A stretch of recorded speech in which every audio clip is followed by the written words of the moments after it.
GS Hindi classes में मैं घनश्याम पारिक आप सभी का स्वागत करता हूं। ये टीजीटी यानी सेकंड ग्रेड का पेपर है और ये चंडीगढ़ टीजीटी का भी पेपर हुआ था। कोई भी पेपर होता है जिसमें हिंदी होती है तो उसका सॉल्यूशन करवाने का मैं प्रयास करता हूं। सॉल्यूशन का एक ढंग भी है कि केवल उत्तर बताना मेरा उद्देश्य नहीं है, बल्कि मेरा उद्देश्य है कि उससे अन्य जो परीक्षाएं हैं उसमें भी आपको फायदा हो। जैसे असिस्टेंट प्रोफेसर के एग्जाम अगर आप दे रहे हैं तो आपको काफ़ी फायदा होगा। नेट की तैयारी कर रहे हैं, फर्स्ट ग्रेड की कर रहे हैं, सेकंड ग्रेड की कर रहे हैं, या किसी भी स्टेट के लिए अगर आप पीएससी के लिए तैयारी कर रहे हैं और उसमें हिंदी विषय के लिए तैयारी कर रहे हैं तो ये पेपर निश्चित रूप से उपयोगी है। पेपर अच्छा है जिसमें सभी पोर्शंस हैं, यानी व्याकरण के प्रश्न भी हैं और साहित्य के प्रश्न तो हैं ही खूब। इसके अलावा काव्य शास्त्र के प्रश्न भी हैं, भाषा से संबंधित प्रश्न भी इसमें आपको मिलेंगे। तो ये 100 प्रश्न है। 100 प्रश्न का पूरा सॉल्यूशन अगर आप देखोगे तो आपको निश्चित रूप से फायदा होगा, और ऐसे ही देख करके चक करके छोड़ दोगे तो शायद फायदा नहीं होगा। इसलिए मैं सबसे पहले तो आपसे ये अपील करता हूं कि आप पूरा सॉल्यूशन देखा करें और जहां जहां आपको जरूरत हो तो उसको आप नोट कर लें। ये आपके लिए बहुत उपयोगी होगा। मैं बीच बीच में आपको बहुत सारे प्रश्न बताऊंगा। ये 100 प्रश्न नहीं है, बल्कि मान लो कि 1000 प्रश्न है और इनमें से कुछ प्रश्न आने की संभावना बनी रहेगी। चाहे कोई भी पेपर अब आए, चाहे असिस्टेंट प्रोफेसर का ही पेपर आए, उसमें भी देख लेना आप, इसमें से आपको प्रश्न मिलेगा। ये जो सॉल्यूशन है वो मैं इसी प्रकार से आपको करवा रहा हूं। और अगर ऐसे सॉल्यूशन आपको देखना है, कोई समाचार प्राप्त करना है, इस तरह का कोई भी है, तो आप टेलीग्राम ज्वाइन करें। टेलीग्राम पर भी ये पेपर मैं डाल दूंगा और टेलीग्राम ज्वाइन कर लें।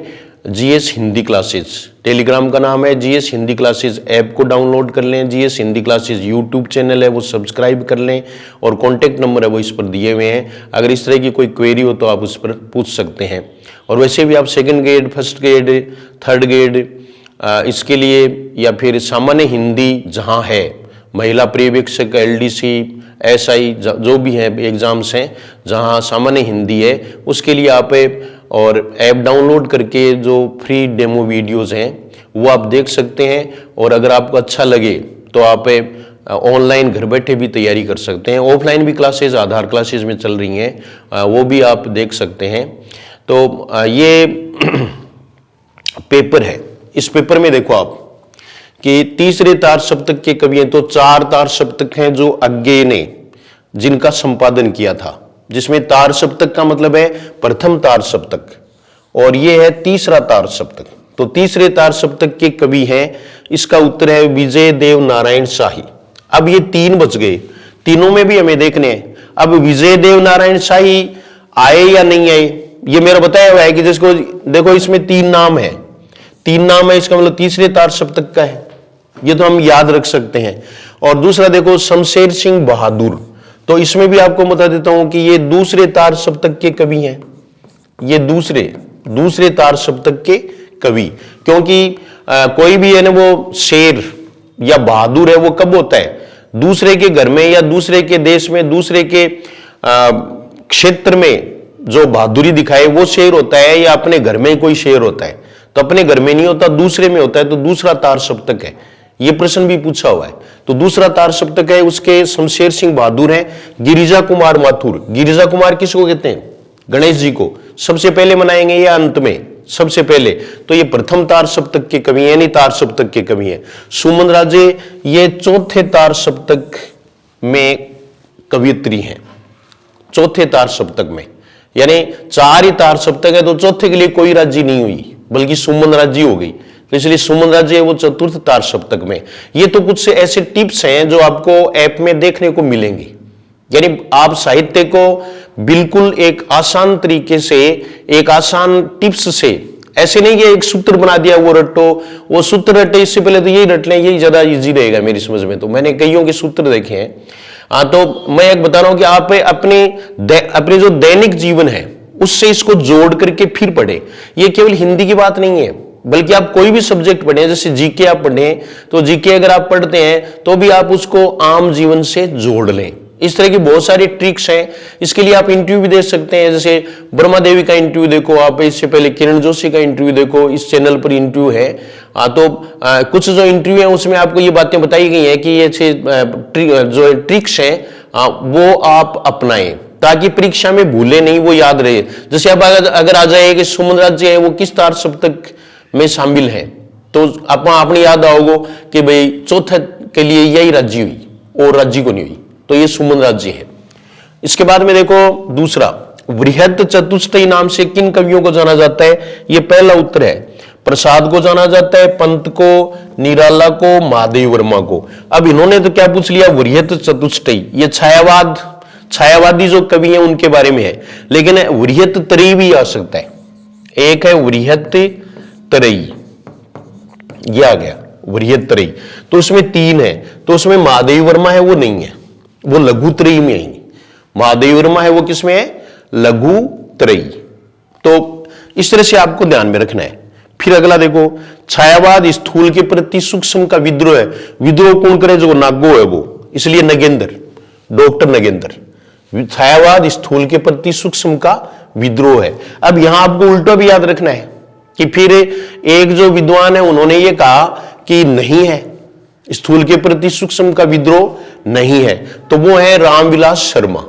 और आत्मा और परमात्मा वाली बात है वो आपको बताया हुआ है, रामकुमार वर्मा करेंगे। एक वीडियो बनाऊंगा मैं रामकुमार पर, और वो आप देखना साहित्य, हिंदी साहित्य के इतिहास में, कि उससे आपके 2 प्रश्न किसी भी पेपर में है, वो आज तक एवरेज आते रहे, तो वो आते रहेंगे। तो ये देखिए आप, इसमें डॉक्टर नगेंद्र। तो ये देखो, छायावाद स्थूल के प्रति सूक्ष्म का विद्रोह नहीं रहा, ये रामविलास शर्मा। गोद लिए हुलसी फिरे तुलसी सो सुत होए, ये तो गलतियां सब में ही आती हैं, सुत में सू छोटा आएगा। इससे पहले वाली एक पंक्ति और है जो तुलसी ने रहीम को लिख करके भेजी। तुलसी और रहीम है वो मित्र थे, और तुलसी ने रहीम को लिख करके भेजा था। वो देखो, सूरतीय, नरतीय, नागतीय, क्या चाहत सब कोई, ये अगर पंक्ति आ जाए तब तो है रहीम की। ये पंक्ति आ जाए रहीम की नहीं, तुलसीदास की। तुलसीदास ने देखो, सूरतीय, नरतीय, तीय मानी स्त्री, नागतीय,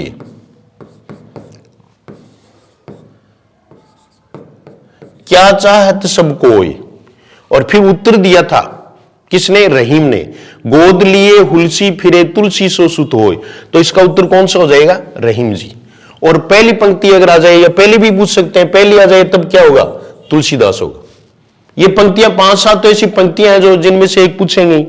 मैं तो हमेशा ही कहता हूं कि लोग फालतू पढ़ते हैं, बहुत ज्यादा फालतू पढ़ लेते हैं, और उसके बाद में वो इतना है ना, वो दिमाग में ठहरता नहीं और परीक्षा में गड़बड़ हो जाता है। तो इस एक जो यानी जो काम की चीजें हैं वो बार बार पढ़े, ऐसा देखने को आपको इस ऐप में जरूर मिलेगा। यानी ऐसा मैं ये नहीं कह रहा हूं, बल्कि आप उस कमेंट्स पढ़े और दूसरों से ये बात है वो जाने। फिर अगला देखो, ये भाषा से संबंधित प्रश्न है।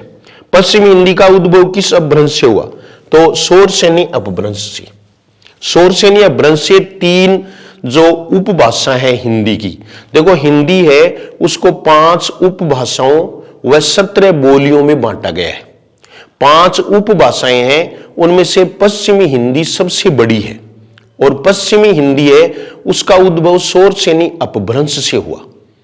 शौरसेनी अपभ्रंश से पहाड़ी हिंदी, इसके अलावा देखो 2 हिंदी और है, और एक राजस्थानी हिंदी। पहाड़ी हिंदी और राजस्थानी का विकास है वो भी किससे हुआ? शौरसेनी अपभ्रंश से हुआ। गुजराती का भी हुआ शौरसेनी अपभ्रंश से। और फिर देखो, मागधी अपभ्रंश है, इससे बिहारी हिंदी का विकास हुआ। कोई सा एक पूछ लेंगे, अब एक प्रश्न याद करके हम तो रह जाते हैं बस, और प्रश्न दूसरा जाता है। पैशाची अपभ्रंश है ने, ये केके अपभ्रंशी है, इसलिए इससे लैंदा का विकास हुआ, लैंदा भाषा का। ठीक है।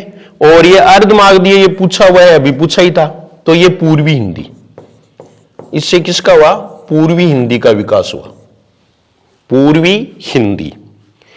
फिर अगला देखो, नेपथ्य राग नाटक किस महिला नाटककार ने लिखा?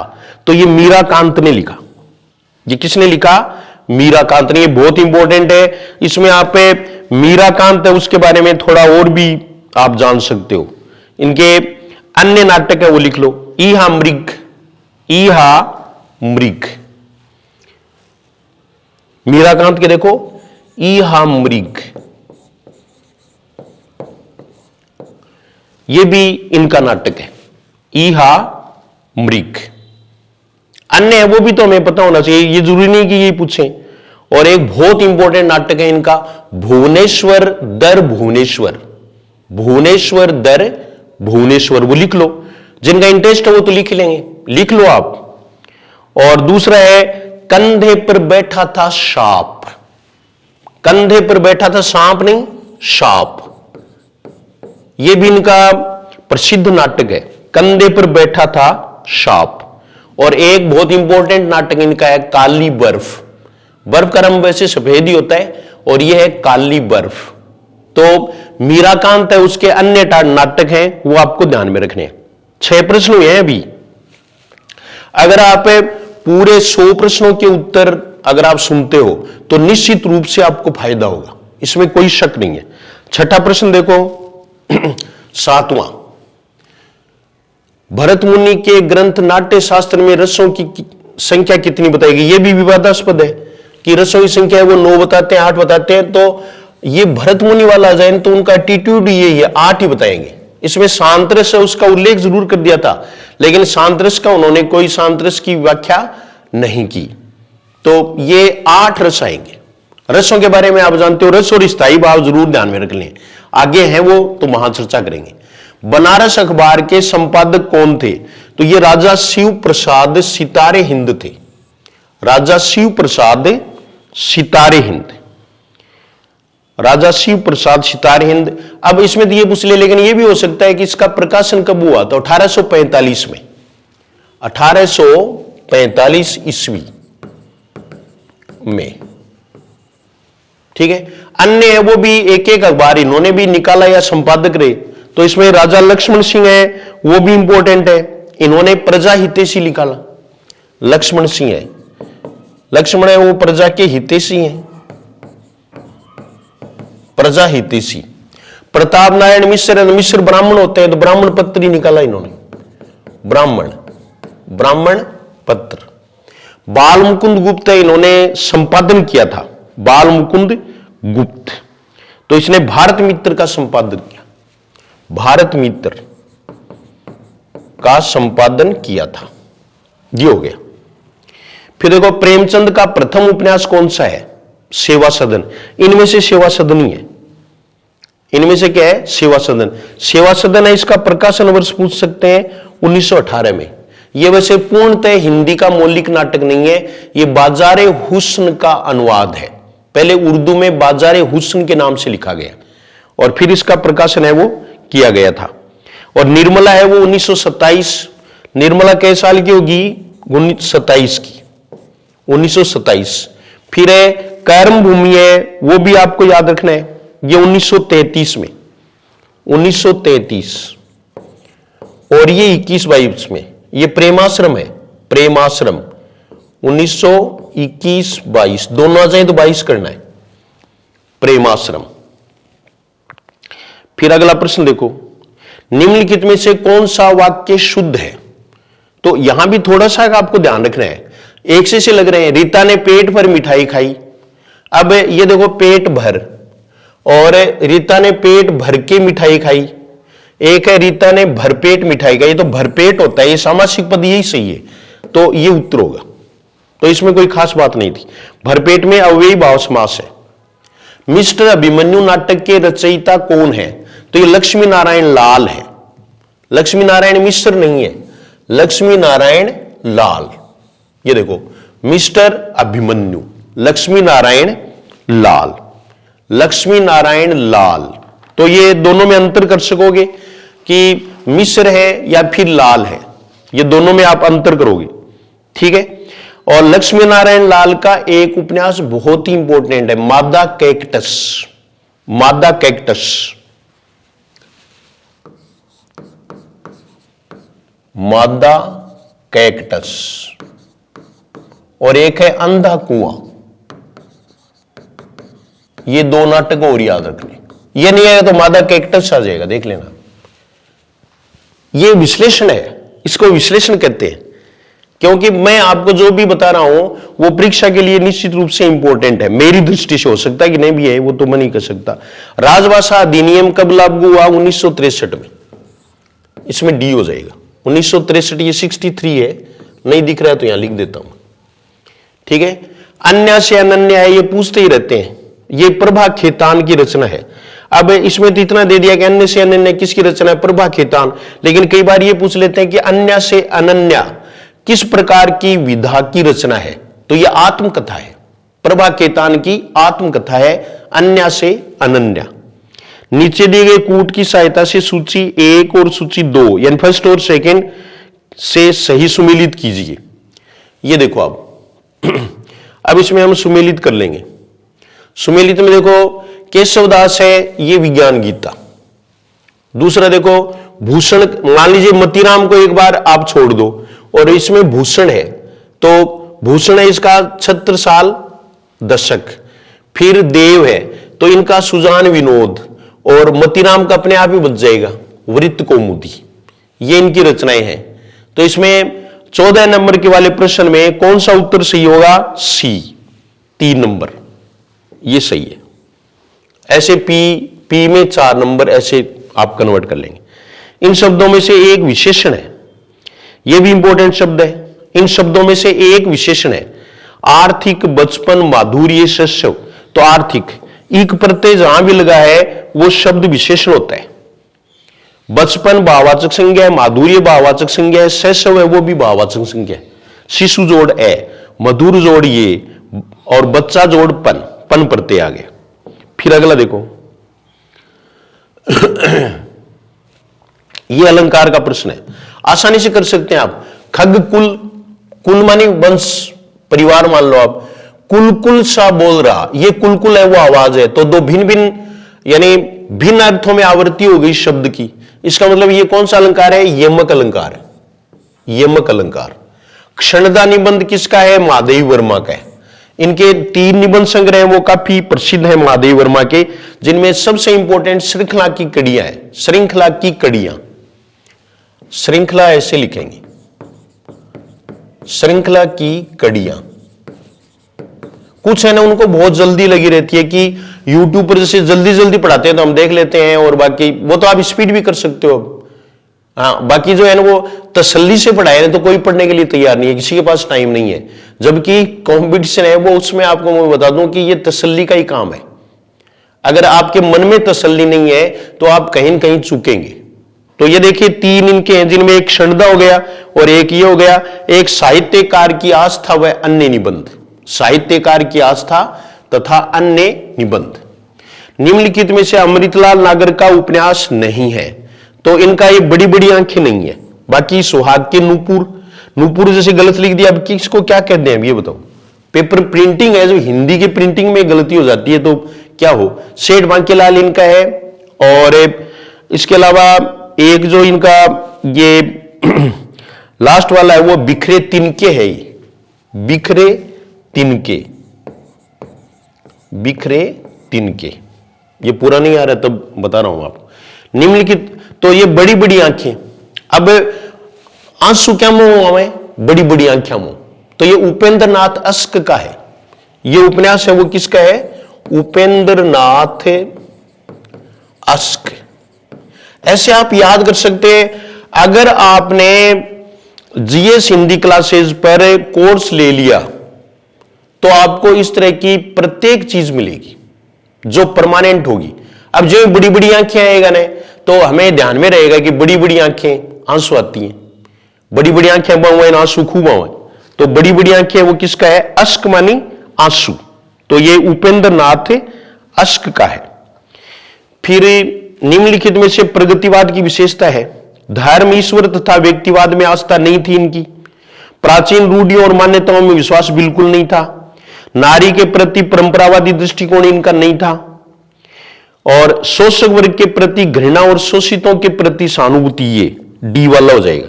तो ये आपको जो भी जितने भी वाद दिए हुए हैं, चाहे वो प्रगतिवाद है, चाहे वो साम्य, इसको साम्यवाद मान लो आप, या प्रयोगवाद है, तो उसकी विशेषताएं याद रखें। विशेषताएं और प्रवृत्तियों पर प्रश्न आता है। देवनागरी लिपि मूलतः क्या है, अक्षरात्मक। मूलतः ये क्या है, अक्षरात्मक है, वर्णात्मक नहीं होगी, अक्षरात्मक। दोनों आ जाए तो आपको बताया दोनों प्रकार के, वैसे अक्षरात्मक और वर्णात्मक। ये स्वर के रूप में वर्णात्मक है और व्यंजन के रूप में क्या है, अक्षरात्मक। अब हमें ये बातें समझ में नहीं आती कि जैसे अक्षरात्मक है वो क्या है। अक्षरात्मक ये है कि व्यंजन में स्वर को मिलाकर के फिर लिखते हैं एक अक्षर के रूप में, और हम उच्चारण भी एक अक्षर के रूप में करते हैं, इसलिए इसको क्या कहते हैं, अक्षरात्मक कहते हैं। और स्वर के रूप में ये क्या है, वर्णात्मक। स्वर के रूप में वर्णात्मक और व्यंजन के रूप में अक्षरात्मक, क्योंकि व्यंजन में स्वर जोड़ते हैं तो मात्रा के रूप में मिल जाता है, वो अक्षर बन जाता है। तो ये हिंदी की एक देवनागरी लिपि की विशेषता है कि हमारे मुख से निकलने वाली अखंड ध्वनि को वर्ण या अक्षर कहते हैं। ऐसा आपको कई जगह मिलेगा कि ये जो हिंदी है उसमें वर्ण है उसको अक्षर भी कहा गया है। वैसे अक्षरात्मकता है वो 3 प्रकार की होती है, जो आपको कभी फिर बताऊंगा मैं। फिर अगला देखो, देवनागरी लिपि का विकास किस लिपि से हुआ, ये प्रश्न पूछते ही रहते हैं। देवनागरी लिपि का विकास, तो ये देखो देवनागरी लिपि का विकास है वो खरोष्ठी लिपि से नहीं हुआ, ब्राह्मी लिपि से ही हुआ है। और सिंधु लिपि जो भारत की सबसे प्राचीन लिपि मानी जाती है। देखो यहां आपको थोड़ा सा लिपि का, देवनागरी लिपि का इतिहास समझना पड़ेगा कि सबसे पहले भारत में 2 प्रकार की लिपियां थी, ब्राह्मी लिपि और खरोष्ठी लिपि। फिर खरोष्ठी लिपि है वो विदेशी थी, इसलिए इसका इससे संबंध नहीं है। ब्राह्मी लिपि है उसकी 2 शाखाएं हैं, उत्तरी शाखा और दक्षिणी शाखा। फिर उत्तरी शाखा से गुप्त लिपि का विकास हुआ, गुप्त लिपि से कुटिल लिपि बनी, और कुटिल लिपि की 2 शाखाएं प्रचलित हुई, एक तो प्राचीन नागरी और एक दूसरी जो है ना वो शारदा लिपि। तो प्राचीन नागरी है उसकी 2 शाखाएं प्रचलित हुई, एक पश्चिमी और एक कौन सी, एक तो पश्चिमी और एक पूर्वी। तो पश्चिमी जो शाखा है उससे 4 लिपियों का विकास हुआ था, जिनमें देवनागरी लिपि भी थी, सबसे महत्वपूर्ण थी। देवनागरी लिपि है, कैथी लिपि है, महाजनी लिपि है, राजस्थानी लिपि है। इस प्रकार से 4 का विकास है वो पश्चिमी शाखा से हुआ है। बस इतना ही है, इतना अगर आप याद रख लोगे तो आसानी से ऐसा कर सकते हो, आसानी से आप जो है वो ये कर सकते हैं। तो ये लिपि के बारे में भी मैंने आपको शॉर्ट में बता दिया है। आदिकाल को सिद्ध सामंत काल, ये नामकरण से है प्रश्न। सिद्ध सामंत काल किसने कहा, तो ये राहुल शंकरत्यायन ने कहा। इसके अलावा देखो मिश्र बंधु हैं, इन्होंने आरंभिक काल कहा, इसमें आगे भी आएगा जो गलत लिखा हुआ है, प्रारंभिक लिखा हुआ है, जबकि प्रारंभिक है वो गणपति चंद्र गुप्त ने कहा। हजारी प्रसाद द्विवेदी ने आदिकाली कहा, और रामचंद्र शुक्ल है ये, इन्होंने वीरगाथा काल का। ये रामचंद्र शुक्ल वाला पूछते रहते हैं, इजी प्रश्न है। तो रामचंद्र शुक्ल ने आदिकाल को वीरगाथा काल कहा। बिसल देव रासो किसकी रचना है, तो बिसल देव रासो है वो किसकी रचना है, इसमें आपको जानना है, ये नरपति नाल की है बिसल देव। और नल सिंह है ये विजयपाल रासो इनकी रचना है, विजयपाल रासो। दलपति विजय है ये खुमान रासो है, खुमान रासो। और जगनिक है जगन्न प्रेमाल भावई है, परमाल रासो, परमाल रासो। ऐसे रासो में से एक पूछ लेंगे। और पृथ्वीराज रासो है वो चंद बरदाई का है। तो अपने देखो अभी तक प्रश्न है 23 प्रश्न हमें कर चुके हैं, यानी 23 क्वेश्चंस हो गए हैं। फिर अगला देखो आप, बौद्ध धर्म का साहित्य किस भाषा में लिखा गया है, पाली में, ऐसे ही याद रखना है। फिर अगला देखो, स्वनिम के भेद हैं, ये भाषा विज्ञान से है। तो ये खंडे स्वनिम और खंडेतर स्वनिम होते हैं, 2 भेद। इसके बाद में देखो, रीतिमुक्त कवि घनानंद की रचना कौन सी है। अब ये एक से बहुत अच्छा प्रश्न दिया है, बहुत इंपॉर्टेंट प्रश्न है, यानी ये पेपर सेट ने बहुत मेहनत करके प्रश्न दिया है। सुजान विनोद, सुजान विलास, सुजान चरित्र और सुजान सागर, ये पूरा नाम क्या है, सुजान सागर है, यानी प्रत्येक में सुजान नाम आया है।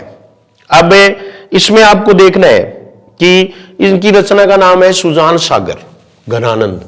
तो घनानंद है वो वैसे ही याद रखें आप, सुजान याद नहीं रहेगा, सागर मानी समुद्र, ठीक है। और सागर बनेगा किससे, बादलों से, समुद्र में से पानी भाप उठेगी, फिर बादल बनेगी, फिर सागर में, ऐसे ही तो चलता है, जीवन भी यही है, ठीक है। तो इसलिए सुजान सागर है। अब अन्य जो है उनमें आप नोट कर लो, नोट करो, नोट करोगे तो आपके काम आएगा। और अगर मान लीजिए नोट करने से आप रह गए हैं तो आप फिर से देख सकते हैं वीडियो, उसमें देख लो आप, और ऐसा आप कर सकते हैं। तो ये देखो पहला इसमें जो दिया है वो कौन सा है, सुजान विनोद, तो ये देव की है, ये कवि देव। फिर दूसरा देखो सुजान विलास, सुजान विलास है वो सेनापति, सेनापति। और ये कवि सूजन, कवि सूदन। ऐसे हैं ये सुजान चार जो आपको याद रखने। जद्यपि सुजाति सुलक्षणी, सुबरन सरस सुब्रीत, भूषण बिनु न विराजई, कविता वनिता मित। ये पंक्तियां किसकी हैं, केशवदास की, ये आपको याद रखनी है। केशवदास जो अलंकारवादी आचार्य हैं, और अभी फर्स्ट ग्रेड में प्रश्न पूछा था कि हिंदी के प्रथम आचार्य कौन है, तो हिंदी के प्रथम आचार्य हैं वो केशवदास है। आचार्य रामचंद्र शुक्ल ने भक्तिकाल का आरंभ कब से माना। अब देखो इसमें ईस्वी भी दे रखा है और संवत भी दे रखा है, तो ये संवत 1375, और ये चारों काल है वो याद रखेंगे। आदिकाल है वो उन्होंने 1050 से 1375 तक, फिर भक्तिकाल है वो 1375 से 1700 विक्रम संवत, और रीतिकाल है वो 1700 से 1900 तक, और आधुनिक काल जिसको गद्य काल भी कहा इन्होंने वो 1900 विक्रम संवत के बाद में। कल्पलता किस विधा की रचना है, तो ये निबंध, निबंध संग्रह है, और ये हजारी प्रसाद द्विवेदी की है, हजारी प्रसाद द्विवेदी कल्पलता। इसमें से कुछ निबंध है वो आप पढ़ते भी हो। सूची एक और फर्स्ट और सेकंड का मिलान करना है, ये देखो तसल्ली से करना है हमें। इसमें जो दिया हुआ किसी का पेपर है, हजारी प्रसाद द्विवेदी ने आदिकाल कहा, यह बिल्कुल सही है। दूसरा देखो रामचंद्र शुक्ल ने वीरगाथा काल कहा, यह भी सही है।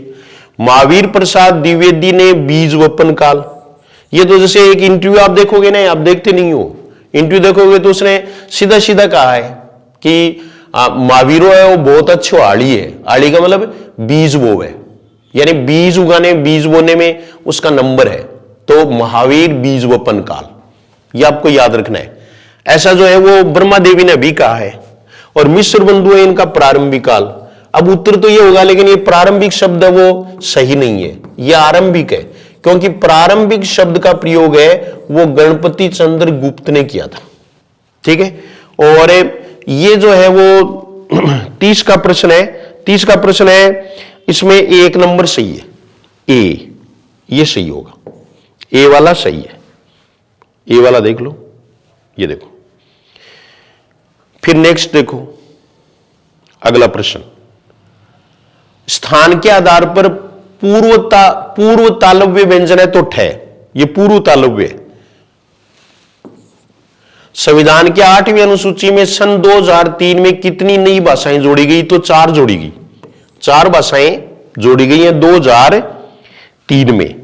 ये 2003 में कुछ मेरे ऑफलाइन स्टूडेंट्स हैं वो समझ रहे होंगे कि उनको एक मैंने इसके बारे में अभी पढ़ाया था, भाषा ही पढ़ा रहा हूं, और उसमें मैंने बता दिया था और क्या कि 93वां संविधान संशोधन, तो ये 92वां ही है, बिल्कुल सही कह रहे थे वो एक्समैन जो कह रहे थे वो, तो ये 92वां संविधान संशोधन है। इसमें 4 भाषाएं जोड़ी गई। कुल 8वीं अनुसूची में अब 22 भाषाएं हैं, उनमें से कौन सी भाषा नहीं है, अंग्रेजी नहीं है, ये याद रखना है। और इसमें बोडो, डोगरी, मैथिली और संथाली। और मैथिली एक ऐसी भाषा है जो 22 यानी मैथिली है वो 17 जो बोलियां हैं उनमें से केवल मैथिली एक भाषा है हिंदी की 17 बोलियों में से, जो कि 8वीं अनुसूची में सूचीबद्ध है। तो ये 2003 में ये 4 भाषाएं हैं वो जोड़ी गई, तब ये 22 भाषाएं बनी। तो संशोधन ये 92वां है, 92 मान लो आप, ठीक है। और इसमें ये 4 भाषाएं वो जोड़ी गई, बोडो, डोगरी, मैथिली और संथाली। अगला प्रश्न देखो, निम्नलिखित में से श्याम सुंदर दास की रचना कौन सी है, श्याम सुंदर दास की रचना, तो ये देखो, ये एक से दे दिए, साहित्य समालोचन, साहित्य लोचन, और फिर साहित्य चिंतन, साहित्य अनुशीलन। 33 के प्रश्न में देखिए आप, तो यहां जो इसका उत्तर है वो साहित्यालोचन होगा। साहित्यालोचन 1923 में प्रकाशित है, 1923 में प्रकाशित। वैसे और कोई ज्यादा इंपॉर्टेंट नहीं है। साहित्य समालोचना है वो रामकुमार वर्मा की है, साहित्य समालोचना रामकुमार वर्मा, लिख लें आप। और साहित्य चिंतन है ये प्रोफेसर शशि शेखर तिवारी की है, शशि शेखर तिवारी। और साहित्य अनुशीलन है ये विजय कुमार शर्मा की है। फिर देखो, नाथ संप्रदाय के प्रवर्तक कौन थे, ये पूछ लिया ना, गोरखनाथ। मच्छेंद्र नाथ दे देते तो ये प्रश्न है वो थोड़ा गड़बड़ हो जाता, तो दोनों ही माने जाते हैं। लेकिन अगर नाथ संप्रदाय साहित्य है तब तो गोरखनाथ करना ही है। नाथ संप्रदाय के प्रवर्तक मेरे अनुसार भी गोरखनाथ ही है। इनमें से भारतेंदु युगीन निबंधकार नहीं है, तो बाल मुकुंद गुप्त नहीं है, बाल मुकुंद गुप्त ये नहीं है। ये द्विवेदी कालीन भी है और ये भारतेंदु और द्विवेदी के बीच की कड़ी माने जाते हैं, बाल मुकुंद गुप्त। ये कई बार जो है ना वो प्रश्न पूछते हैं। केवल सुसंगत सौंदर्य सत्ता का राग कहकर किसने छायावाद का विरोध किया, तो ये विरोध है वो महादेवी वर्मा ने, महादेवी वर्मा। ये प्रश्न संख्या 36 देखिए आप, तो इसमें महादेवी वर्मा होगा। फिर ये थोड़ा सा के कलिष्ठ भी पूछा है, लेकिन विकल्पों में आप कर सकते हो, इसमें कोई दिक्कत नहीं है। प्रागूर्ण, ये छोटी बड़ी गलतियां करते हैं, ये बड़ी होगी मात्रा, और इसका अर्थ पाहुन होता है, ठीक है। अद्दे का आज होता है, और सिम्बा है इसका सेब होता है, ये सेब नहीं बल्कि सेम ही है, सेम की फली है उसको सिम्बा कहते हैं, और गर्दब है इसको गधा कहते हैं। फिर इसमें आप मिलान कर लो कि कौन सा सही है, तो 37 वाले में ए सही है, ये सही है, ठीक है। और फिर देखो अगला प्रश्न, रामविलास शर्मा की आलोचनात्मक पुस्तक निराला की साहित्य साधना कितने भागों में लिखी गई है, तो ये 3 भागों में लिखी गई है। और ये इंपॉर्टेंट है, निराला की साहित्य साधना के रचयिता कौन है, तो रामविलास शर्मा। ये 38 में आपको ध्यान में रखना है। तीन पार्ट है इसके। फिर ये देखो, मलिक मोहम्मद जायसी किस धारा के कवि हैं, सीधा प्रश्न ही पूछ लेते हैं, तो प्रेम मार्गी काव्य धारा, प्रेम मार्गी काव्य धारा। रीतिकाल को श्रृंगार काल किसने कहा, आचार्य विश्वनाथ प्रसाद मिश्र ने। यह प्रश्न पिछले 2 साल से कई परीक्षाओं में पूछा जा चुका है, तो इसका आपको ध्यान रखना है। आचार्य विश्वनाथ प्रसाद मिश्र बंधु ने अलंकृत काल कहा, मिश्र बंधुओं ने क्या कहा, अलंकृत काल। और आचार्य रामचंद्र शुक्ल है, इन्होंने रीतिकाल कहा ही, उत्तर मध्य काल। और डॉक्टर रमाशंकर शुक्ल रसाल, ये भी इंपॉर्टेंट है, इन्होंने कला काल कहा, कला काल। तो ये पूरे याद रखने, नामकरण में से प्रश्न आता है। फिर ये देखो, इनमें से किसे काव्य हेतु नहीं माना जाता, सीधा सीधा प्रश्न है ना, मैंने आपको बताया भी था कि सीधा ही आएगा, तो प्रेरणा को नहीं माना जाता।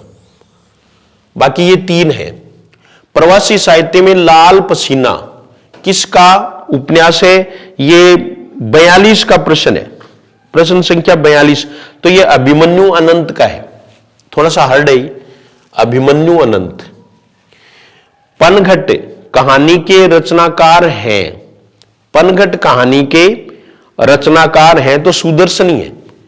पनघट है, आप पनघट देखेंगे, अच्छा दर्शनी तो एक, अगर हम कृष्ण को याद करेंगे तो। काव्य को प्रकृति की अनुकृति किसने कहा, अरस्तु ने, अरस्तु ने कहा है। और हूबहू नकल है वो प्लेटो ने कहा है। निम्नलिखित में से नई कविता की प्रमुख प्रवृत्ति है, तो इसमें सारी प्रवृत्तियां हैं। यह नई कविता के बौद्धिकता का प्राधान्य, अति यथार्थवाद, कुंठा, निराशा और संदेह की अभिव्यक्ति, उपयुक्त सभी, तो सारे होंगे। ये सभी है वो नई कविता की प्रमुख विशेषताएं। नरसिंह जी मायरा किसकी रचना है, मीराबाई की, इसमें कुछ सोचना ही नहीं है। ब्रजभाषा के क्षेत्र है, तो ब्रजभाषा के क्षेत्र देखो, धौलपुर आ गए ना, ये बदायूं, धौलपुर और बदायूं, धौलपुर और भरतपुर लिखवाया हुआ है, तो एक आ गए, तो आप कर सकते हो इसको। फिर देखो जल पिपासु में कौन सा समास है, तो तत्पुरुष, जल पिपासु। और फिर देखो प्रकाशन वर्ष के अनुसार रचनाओं के क्रम बताइए। अब ये जयशंकर प्रसाद के नाटक है।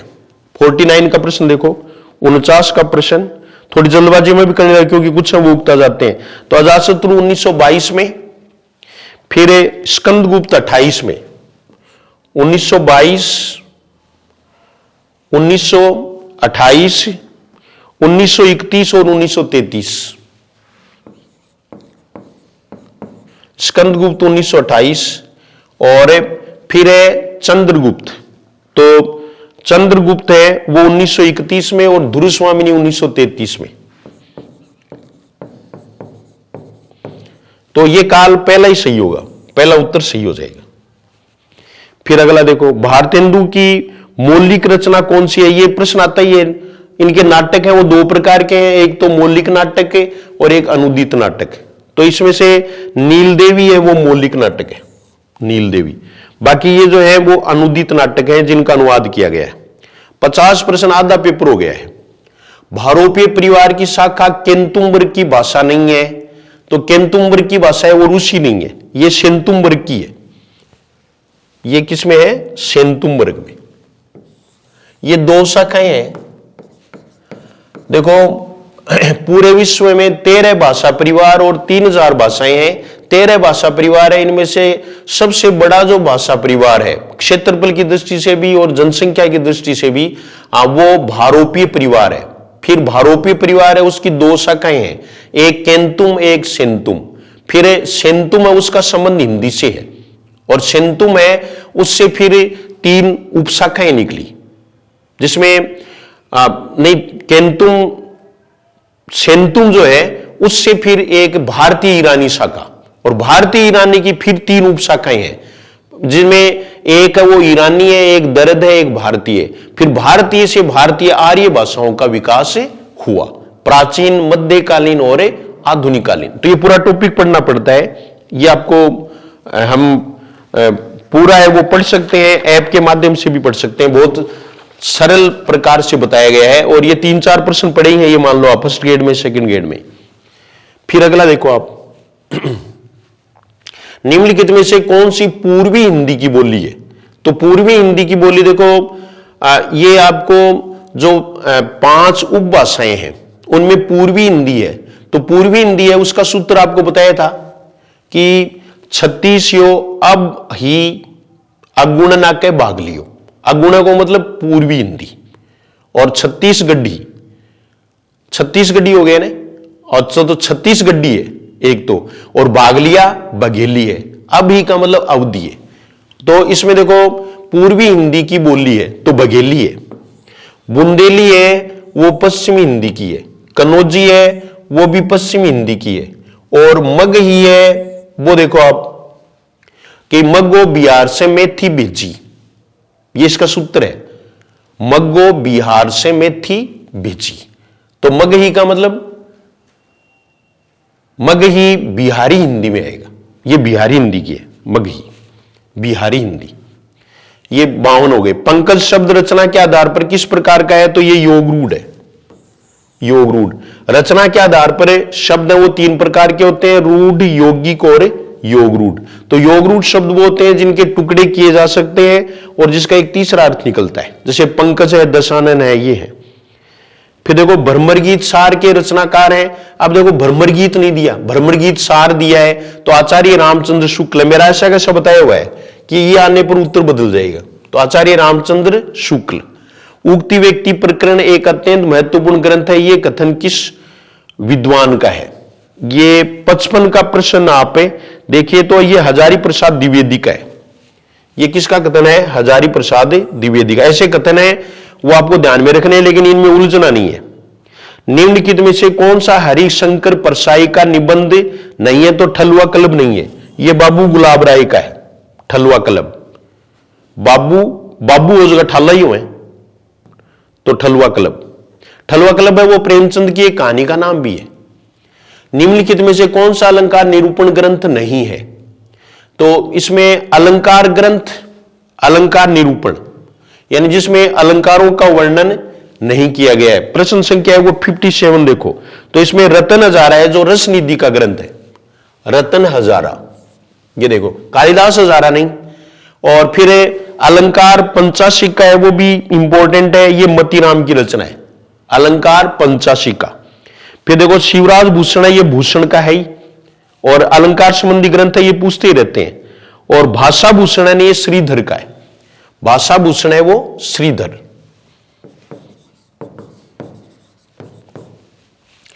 दृग ऊर्जत टूटत कुटुम जुरत चतुर चित प्रीति परति गांठ दुर्जन ही ये दई नई ये रीति। तो ये बिहारी लाल का है। इसमें अलंकार पूछेंगे तो अलंकार है वो असंगति अलंकार है। इसमें अलंकार कौन सा है? असंगति, असंगति अलंकार। तो इसके बाद में देखो 59 जो बीच में आते हैं उनको भी मैं बता देता हूं कि GS Hindi classes YouTube channel है उसको सब्सक्राइब कर लें, और जीएस हिंदी क्लासेज टेलीग्राम से जरूर जुड़ जाएं, आपको ये सब बातें मिलेंगी। और अगर आप पढ़ना चाहते हैं तो जीएस हिंदी क्लासेज से आप कोर्स ले सकते हैं, आपको बहुत फायदा होगा, पहले भी हुआ है, और सिलेक्शन रेशियो है वो भी कमजोर नहीं है। पढ़ना आपको पड़ेगा, ये नहीं है कि आपने कोर्स ले लिया तो आपका सिलेक्शन हो जाएगा, ऐसा कुछ नहीं है। बल्कि वक्त वक्त पर जो भी चेंज होगा, जो भी उसमें सिलेबस में कुछ है ना, वो ऐसे पूछते रहते हैं कि भाई जैसे सिलेबस चेंज हो जाएगा तो चेंज हो जाएगा तो चेंज कर देंगे, हमें कौन सी चीज मोल लानी है, बस हाथों हाथ ही 2-4 दिन में उसका आपको जो अपडेटेड है वो मिल जाएगा। फिर इसके बाद में देखो आप नीचे दिए गए कूट की सहायता से सूची फर्स्ट और सूची सेकंड से सुमेलित कीजिए। तो ये आ गए ना, ये जो है वो रसों के नाम है, और ये है वो क्या है? स्थायी भाव है। श्रृंगार है, इसमें ये नहीं होता, लेकिन आजकल ये ऐसा फॉन्ट है नहीं इसमें, तो ये लिखा हुआ मिलता है, तो ये इसमें नहीं होगा। तो श्रृंगार है ये रति, विभत्स है ये जुगुप्सा, अद्भुत है ये विस्मय, और रौद्र है ये क्रोध। ऐसा 59 में कितने नंबर विकल्प में देखते हैं? तो ये बी में है, ये बी में, ये बी में आ जाएगा। ठीक है, इसके बाद देखो 60 का प्रश्न, 60 का प्रश्न देखिए आप। नई कविता पत्रिका का प्रकाशन कब आरंभ हुआ? तो 1954 में, 1954। अब नई कविता है ये पत्रिका, ये पूछ लिया सन 1954, लेकिन इसके संपादक अगर पूछ ले कि प्रथम संपादक कौन थे, तब आपको ध्यान में रखना पड़ेगा, क्योंकि प्रश्न है वो संपादक वाला भी तो आ सकता है। तो इसके जगदीश गुप्त और राम स्वरूप चतुर्वेदी थे। सूत्रधार है वो तो धर्मवीर भारती थे, लेकिन वो संपादक नहीं थे, जगदीश गुप्त और राम स्वरूप चतुर्वेदी। फिर अगला प्रश्न देखो सूर्यकांत त्रिपाठी निराला ने राम की शक्ति पूजा कविता की रचना किस मिथ काव्य रचना कर आधार पर की? तो ये कृतिवास रामायण के आधार पर, और ये बंगला भाषा में लिखी गई थी। कृतिवास बंगला रामायण है, और इसका एक और है, इसके जो रचनाकार है वो कृतिवास ओझा है, इसलिए इनका नाम कृतिवास रामायण। तो ये कृतिवास ओझा।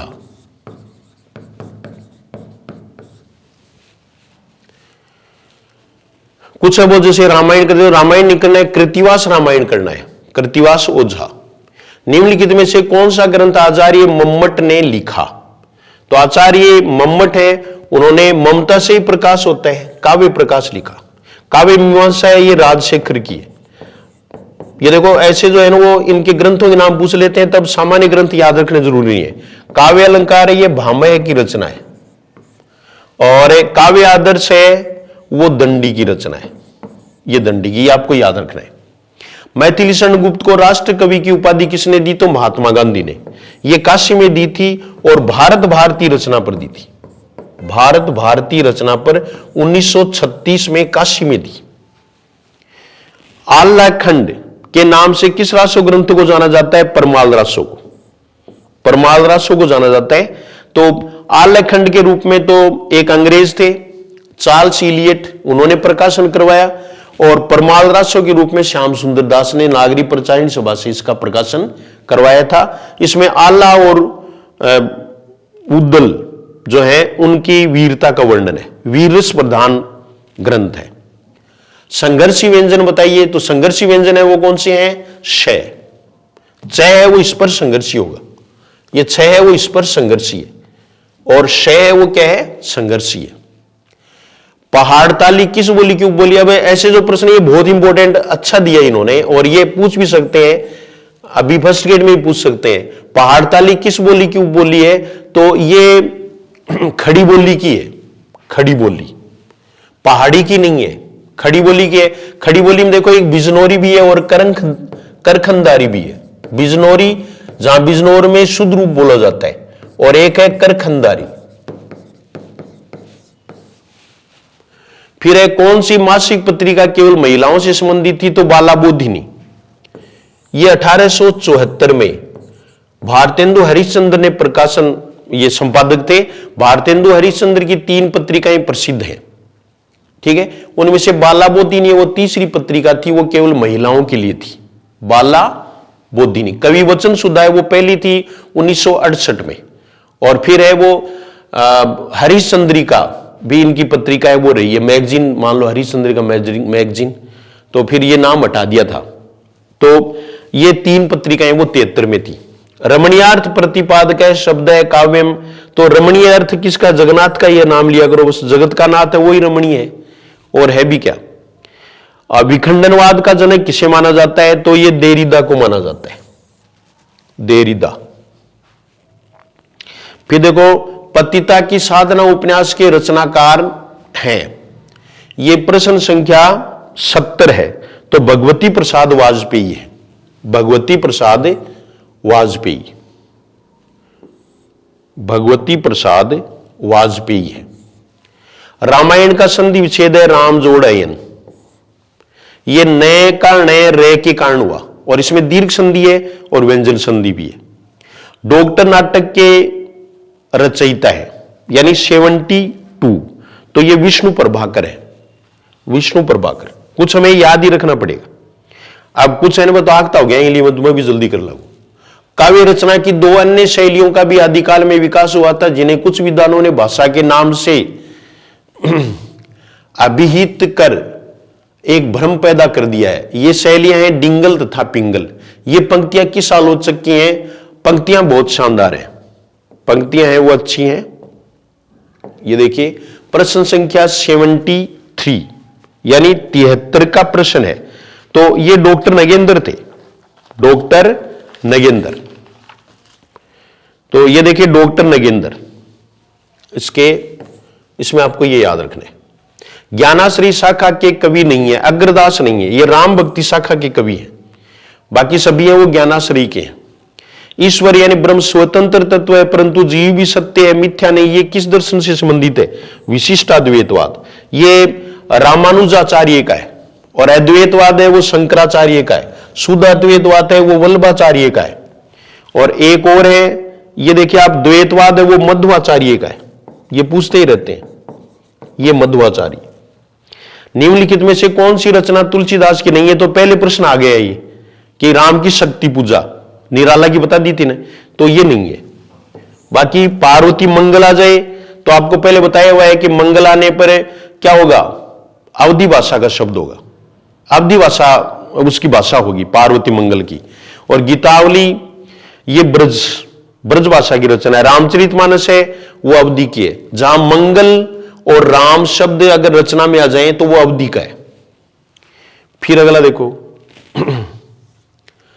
जागरण सुधार काल किस युग का एक और नाम है? तो जागरण सुधार काल है, सुधार द्विवेदी ने किया तो द्विवेदी युग का है। और भारतेंदु युग है, इसको पुनर्जागरण काल कहते हैं, पुनर्जागरण या नव जागरण काल। और गद्य काल है वो रामचंद्र शुक्ल ने आधुनिक काल को कहा था। फिर देखिए कामायनी एक पुनर्विचार। अब कामायनी नाम आते ही हमें इसने तो दिया नहीं विकल्प कि प्रसाद ही हमारे दिमाग में आते हैं, लेकिन कामायनी एक पुनर्विचार है, वो एक आलोचनात्मक ग्रंथ है, और ये मुक्तिबोध का है। गजानन माधव मुक्तिबोध। लौकिक शब्द में कौन सा प्रत्यय? तो इक प्रत्यय। लोक जोड़ी सरल प्रश्न है। रात दिन के बीच लगने वाला ये जो चिन्ह है इसको क्या कहते हैं? इसको योजक चिन्ह कहते हैं। इसमें भी कोई हमें दिक्कत नहीं है, व्याकरण सरल ही पूछिए। रस निष्पत्ति में भुक्तिवाद किसका मत है? तो जो रस सिद्धांत है भरत मुनि का, तो रस सिद्धांत है उसके 4 व्याख्याता हैं, उसमें से 3 इसमें दिए हुए हैं। तो भुक्तिवाद है वो भट्टनायक का है, भट्ट लोल्लट है इसका उत्पत्तिवाद है, उत्पत्तिवाद या आरोपवाद, उपचयवाद। विश्वनाथ का कोई नहीं है। शंकु का इसका इनका अनुमितिवाद है, अनुमितिवाद। एक प्रश्न है वो पूछते ही है। और अभिनव गुप्त है उनका अभिव्यक्तिवाद है, अभिव्यक्तिवाद। अगर क्रम देखेंगे तो सबसे पहले भट्ट लोल्लट आएंगे, फिर भट्टनायक आएंगे, नहीं शंकुक आएंगे, उसके बाद में तीसरे नंबर पर भट्टनायक आएंगे, और चौथे नंबर पर कौन आएंगे? अभिनव गुप्त आएंगे। ऐसे आएंगे। नामर सिंह की आलोचनात्मक पुस्तक है तो कविता के नए प्रतिमान, कविता के नए प्रतिमान 82 हमने कवर कर लिए। फिर देखिए ये प्रश्न है वो डिलीट हो सकता है। निम्न में से अरबी फारसी शब्द है, तो तहस नहस है वो देशज है, ठीक है। और बाकी के बावर्ची, अदालत, लबाता, ये तीनों के तीनों हैं वो फारसी के शब्द हैं, ये फारसी के शब्द हैं तीनों। तो इसमें प्रश्न ये देना चाहिए था कि अरबी फारसी का शब्द नहीं है, तो तहस नहस हो जाता, ये देशज होता था। अब ये तीनों ही है, हालांकि इन्होंने उत्तर जो है ना वो ये मानना है अदालत, ठीक है। और बावर्ची है वो रसोइये को कहते हैं, बावर्ची रसोइये को कहेंगे। इसके अलावा हमें लबादा है वो चोगा को कहते हैं, चोगा, ये फारसी का ही शब्द है। फिर इसके बाद में देखो सत्य जोड़ जन की संधि होगी सज्जन, ये सरल पूछ लिया, व्याकरण बहुत सरल पूछिए, लेकिन साहित्य अच्छा है। काव्य में रहस्यवाद के लेखक हैं रामचंद्र शुक्ल, आचार्य रामचंद्र शुक्ल है, ये 85 का क्वेश्चन है। इसके बारे में देखो ऐसे प्रश्न भी कई बार पूछ लेते। तुलसी मन में निर्गुण रूप सुलभती, निर्गुण है वो सुलभ है, ठीक है ना। सुनन जान नहीं कोई कोई, सुगम अगम नाना चरित मुनि मुनि मन भ्रम होय। तो सगुण आकार की उपासना और अनुभव के दायरे में लाना सहज है, ये बिल्कुल सही है। ये मतलब पहला ये है, दूसरा ये है, सही नहीं है दूसरा ये। और जबकि निर्गुण निराकार की उपाधि, तो इसमें देखो नीचे दिए गए कूट का प्रयोग कर सही उत्तर का चयन कीजिए। तो इसमें ए सही है लेकिन ब गलत है, ए तो सही है लेकिन ब गलत है। 86 में पहला होगा, ए वाला तो सही है लेकिन ब वाला इसके आधार पर सही नहीं है। यह आप 2-3 बार पढ़ेंगे तो समझ में आ जाएगा। ग्लोबल गांव के देवता, बहुत अच्छा प्रश्न पूछा है, ये लेटेस्ट भी है। उपन्यास किसने लिखा है? तो ये रणेंद्र ने लिखा है, रणेंद्र ने 2009 में प्रकाशित हुआ था, 2009। रणेंद्र काफी चर्चित है, इसलिए ये प्रश्न है वो पूछा गया है। तो ये आदिवासियों और वनवासियों हैं, उनके जीवन की कहानी है, दुखद कहानी इसमें प्रस्तुत की गई है। इनके अन्य उपन्यास है वो भी आप 2 लिख सकते हैं। एक तो है गायब होता देश, उपन्यास का नाम है, रणेंद्र के उपन्यास का नाम है गायब होता देश। और दूसरा है गुंगी रुलाई का कोरस, गुंगी रुलाई का कोरस।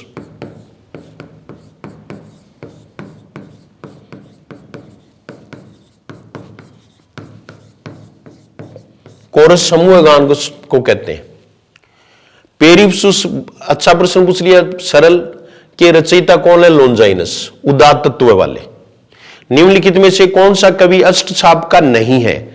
तो इसमें देखो सूरदास हैं, नंददास हैं, छीत स्वामी हैं, लेकिन ये देखिए अभी देख लेते हैं, स्वामी हरिदास नहीं है, स्वामी हरिदास नहीं है, डी उत्तर होगा इसमें, डी उत्तर, डी वाला उत्तर करना है, ये नहीं होंगे। तो अष्टछाप है, उसके 8 कवि हैं जिनके बारे में विस्तृत रूप से मेरा जो वीडियो आगे आपको बताएंगे। रस खान का वास्तविक नाम क्या था? सैयद इब्राहिम, ये पूछते ही रहते, सैयद इब्राहिम, पूरा ध्यान में रखना। देखो सैयद औरों में भी आ रहा है। फिर है रामानंद की शिष्य परंपरा में शामिल नहीं है, तो ये मेरा अच्छी तरह से बताया हुआ है, मलुकदास शामिल नहीं है, हमेशा यही पूछते हैं मलुकदास, मलुकदास है वो शामिल नहीं है। यह भी आपको एक दिन बताऊंगा मैं। रेल यात्रा किस प्रकार का शब्द है? तो रेल यात्रा है वो संकर शब्द है। एक पांचवा प्रकार इसमें शब्द में और होता है, जैसे संकर शब्द। किसमें? ये तीन तो रचना के आधार पर पहले थी और वो उत्पत्ति के आधार पर है। तो संकर है वो दो भाषाओं से मिलकर के जो एक शब्द बनता है वो संकर शब्द कहलाता है, मिश्रण। तो इसमें रेल है वो तो अंग्रेजी का है और यात्रा जो शब्द है ना वो संस्कृत का है।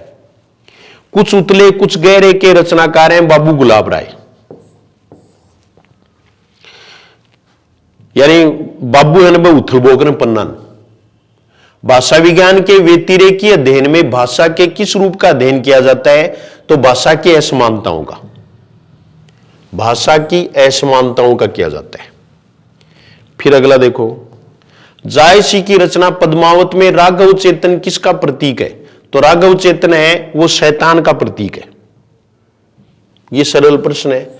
माया का प्रतीक है वो अलाउद्दीन खिलजी है, संसार का प्रतीक है वो नागमती है, और मन का प्रतीक है वो रतन सेन है, और आत्मा या परमात्मा का प्रतीक है वो पद्मावती है। अंग्रेज राज सुख साज सजे सब भारी, कुछ अनुमान भी लगाना पड़ता है। पैदन विदेश चली जात ई है अति खवारी। ये पंक्तियां भारतेंदु के किस नाटक की है? तो भारत दूरदशा, इस नाटक से। फिर ये बहुत सरल प्रश्न पूछा है 97। लक्ष्यार्थ का बोध किस शब्द शक्ति के द्वारा होता है? तो लक्षणा से। हम शब्द शक्तियों से इतने डरते हैं और फिर प्रश्न पूछ लेते हैं, ये तो आपको किसी भी टॉपिक से डरना नहीं है। काव्य शास्त्र में हम दो से डरते हैं, एक तो शब्द शक्ति और एक अलंकार। कुछ वाइड से हैं, कुछ हमें अर्थ नहीं आता, इनमें अर्थ की जरूरत पड़ती है। तो ये देखिए इस तरह के प्रश्न भी पूछ सकते हैं, तो डरने की कोई बात नहीं है। और फिर आगे देखो आप, तुलसीराम की आत्मकथा मूर्धैया किस विमर्श से जुड़ी है? तो दलित विमर्श। ये भी अच्छी मूर्धैया आपको ध्यान में रखना है, आत्मकथा है। साहित्य संदेश पत्रिका का प्रकाशन किस क्षेत्र से हुआ था? 99, यानी सेकंड लास्ट प्रश्न है वो हम ले रहे हैं। पत्रिका, हालांकि ये पत्रिका वाले प्रश्न अभी फर्स्ट गियर में डिलीट किए थे। क्यों डिलीट किए? क्योंकि ये सिलेबस में नहीं थे।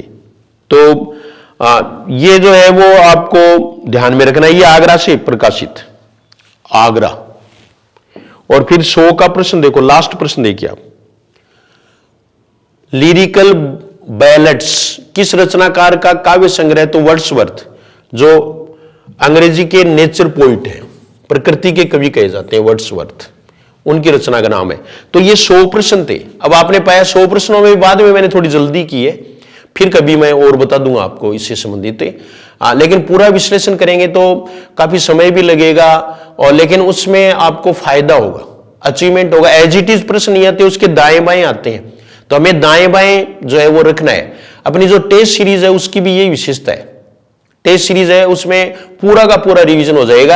अभी टेस्ट सीरीज का इंतजार इसलिए कर रहे हैं कि अभी सिलेबस पाठ्यक्रम है वो जारी होने वाला है संस्कृत डिपार्टमेंट वाला, और पाठ्यक्रम है वो एक सा ही रहता है। संस्कृत डिपार्टमेंट में, सामान्य शिक्षा विभाग में अब तक जो है वो एक जैसा ही रहा है। तो आप जो है वो इसमें बिल्कुल भी पसोपेश में न रहे।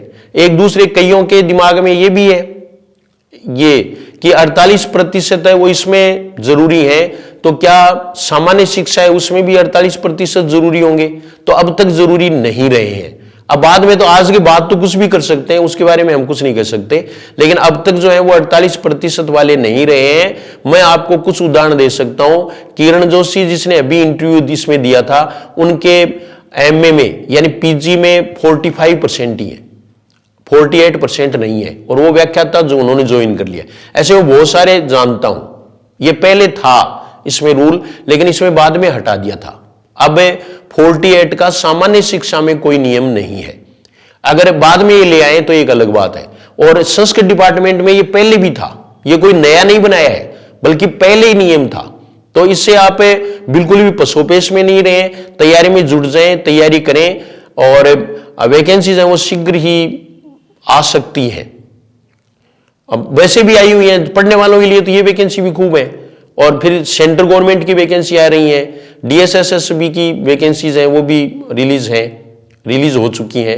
तो हमें खूब चांस है, पढ़ने वालों के लिए कोई ज्यादा वो बात नहीं है। और अभी जिनका हम इंतजार कर रहे हैं फर्स्ट ग्रेड का, सेकंड ग्रेड का, वो वैकेंसी भी जल्द ही रिलीज होने वाली है। तो ये अपना सॉल्यूशन था, आपने तसल्ली से देखा होगा। जो चीजें आपको नोट करनी है वो निश्चित रूप से नोट करें, अपने नोट्स में उनको शामिल करें और मस्त होकर के ध्यानपूर्वक धैर्य के साथ पढ़ें, तैयारी करें, आपका सिलेक्शन जरूर हो जाएगा। इसी आशा के साथ आपके उज्जवल भविष्य की मैं कामना करता हूं। Thank you very much.